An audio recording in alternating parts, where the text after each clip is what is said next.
السلام عليكم ورحمة الله وبركاته. اهلا وسهلا بيكم في قناتي شيماء ابو المجد.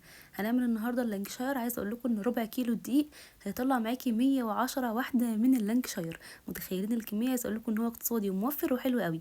يلا مع بعض نشوف المكونات والمقادير، هقولها لكم ان شاء الله بالكوبايات وكمان بالجرامات عشان ان شاء الله يطلع معاكم مظبوط ويطلع حلو جدا، وهقول لكم كمان البدائل اللي ممكن تستخدموها. يلا صلوا على سيدنا محمد ونشوف المكونات بتاعتنا. اول حاجه معايا 175 جرام من الزبده، يعني 3/4 كوبايه ومعلقه كبيره.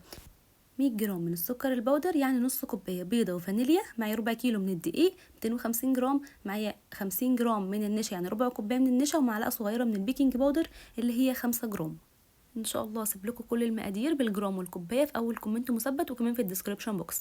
في العجين بقى احط الزبده واحط السكر واستخدم المضرب اللي هو الويسك او المضرب اللي هو السلك، وهبدا ان انا اضربهم مع بعض كويس جدا. طيب لو ما عندكيش عجان تقدري تعمليه بالمضرب بتاع البيض الكهرباء، ممكن بالمضرب العادي، ممكن بايدك، مفيش مشكله خالص.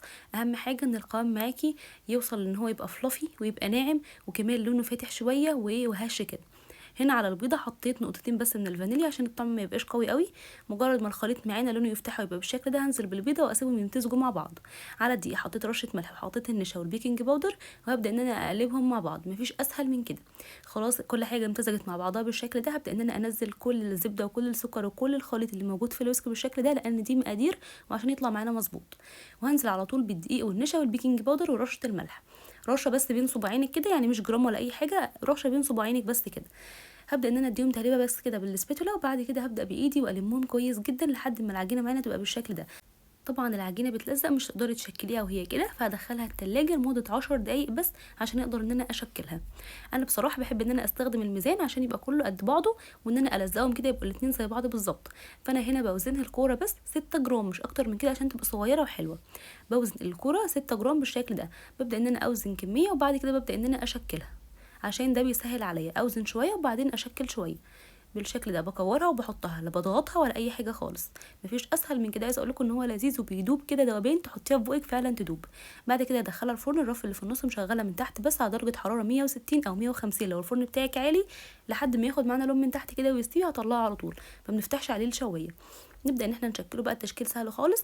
ببدا كده ان انا اخد واحده من اللانكشاير احط عليها مربى مشمش كريمي، واحط الواحده التانية من اللانكشاير وبضغط عليها جامد اطلع المربى منها. وبعد كده بقى بحطها في اي حاجه، سبرينكلز، فارماسيل، جوز هند، مكسرات مجروشه، اي حاجه مفيش مشكله اللي عندك تقدري تعملي بيها. هنا اهو ببدا ان انا احشيها مربى بالشكل ده وبضغط عليها واطلع المربى بالشكل ده. وبعد كده احطها بقى في اي حاجه موجوده، سبرينكلز زي ما قلت لك او فارماسيل، وكمان استخدمت جوز هند ومكسرات مجروشه. اهم حاجه بقى ان المربى تكون كريمي، ما يبقاش فيها قطع عشان تنزل معاكي بكل سهوله. انا بحطها في كيس حلواني او في كيس تلاجة، وتبداي ان انت توزعي بيه، اسهل كتير من انك تستخدمي معلقه. الكمية دي ما شاء الله طلعت معايا 110 واحدة من اللانكشاير بعد التشكيل 55 واحدة، فعايزة اقول لكم ان هو حلو جدا واقتصادي. جربوه صدقوني هيعجبكم جدا، بيدوب كده وطعمه حلو جدا ولذيذ وخفيف كمان، ان شاء الله يعجب اولادك جدا.